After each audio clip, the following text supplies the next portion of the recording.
जय भीम नमोबुद्धाय. माननीय संपादक, अनुसूचित जातीचे उपवर्गीकरणची प्रक्रिया थांबवण्याबाबत मोर्चा सोमवार दिनांक 27/4/2026 रोजी दुपारी 3 वाजता समाज कल्याण ते जिल्हाधिकारी कार्यालय पुणे. आदरणीय महोदय, उपरोक्त विषयावर शासन स्तरावर अतिवेगाने कार्यवाही सुरू आहे. सेवानिवृत्त न्यायाधीश अनंत बदर यांची समिती नियुक्त अहवाल प्राप्त कॅबिनेटमध्ये चर्चा आणि मुख्य सचिव यांची समिती नियुक्त व 1 महिन्यात या समितीचा अहवाल मागणे ही अतिशय वेगवान प्रक्रिया आहे.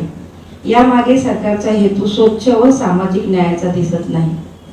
माननीय सर्वोच्च न्यायालयाने एवढेच म्हटले की उपवर्गीकरण होऊ शकते, राज्य सरकार करू शकते, केलेच पाहिजे असे बंधन घातले नाही.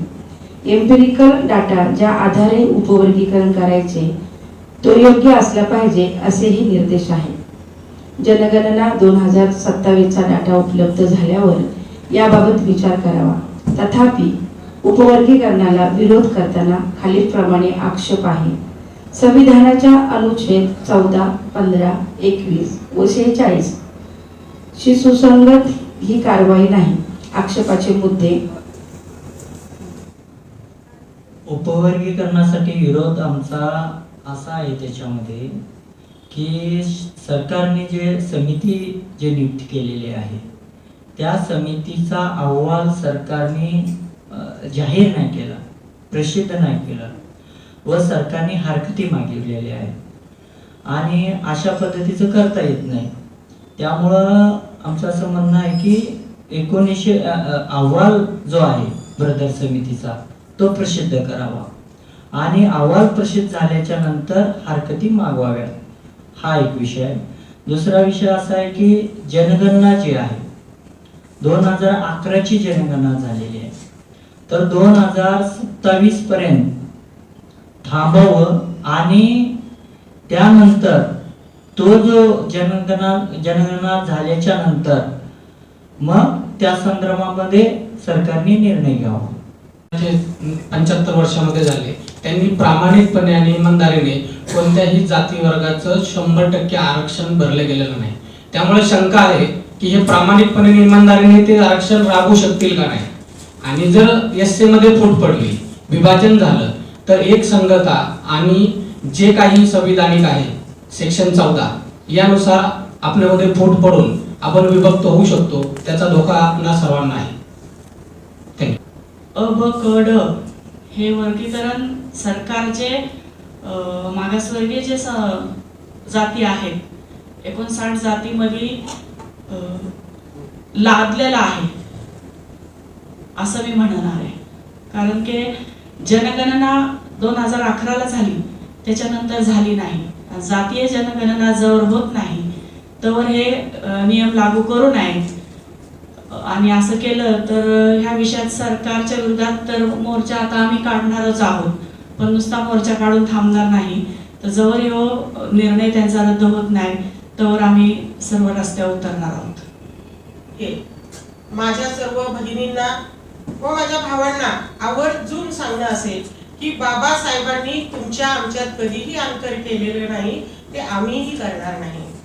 शिक्षण घेताना कुठे अडचण आली किंवा समजा आपल्या मुलांवरती आपल्यावरती कुठे हल्ला झाला, अपमानजनक कोणी बोललं, तर आपण सगळे एकत्र येतो संविधानाच्या खाली आणि आपण पोलीस चौकीला जातो. त्यावेळेस आपण असं म्हणतो का की फक्त हात समाज गेला पाहिजे, आपण नाही जायचंय? कारण तशी व्यवस्थाच बाबासाहेबांनी करून ठेवलेली आहे की तुम्ही एकमेकाच्या हाताला हात धरून पुढे जा. कोणी अन्याय केला तर तो सहन करू नका आणि सहन जर कराल तर ती चुकी तुमची असेल.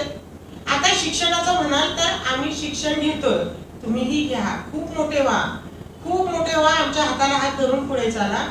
पण उपवर्गीकरण आपल्याला नको आहे. एवढंच बोलेल आणि थांबेल.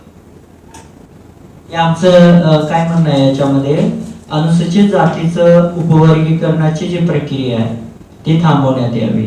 त्याचं कारण असं आहे की बदर समितीचा जो अहवाल आहे तो शासनाने प्रसिद्ध न केल्यामुळे हरकती मागवतात ही चुकीची पद्धत आहे.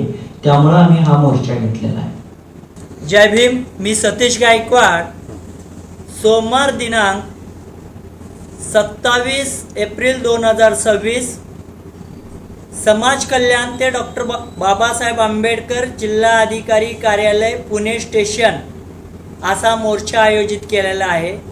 या मोर्चाचा विषय असा आहे, अनुसूचित जातीचे उपवर्गीकरण ब्रदर समितीने अहवाल प्रसिद्ध न करताच नागरिकांकडनं हरकती मागवलेल्या आहेत आणि या हरकतीला आमचा विरोध आहे, म्हणून हा मोर्चा आम्ही आयोजित केलेला आहे. तरी पुण्यातील सर्वच संविधानवादी बांधवांना विनंती करतोय की या मोर्चामध्ये आपण मोठ्या संख्येने सहभागी व्हावे. दुपारी 3 वाजता समाज कल्याण ते डॉक्टर बाबासाहेब आंबेडकर पुतळा जिल्हा अधिकारी कार्यालय पुणे या ठिकाणी आपण सर्वांनी उपस्थित व्हावे. एवढंच बोलतो. जय भीम.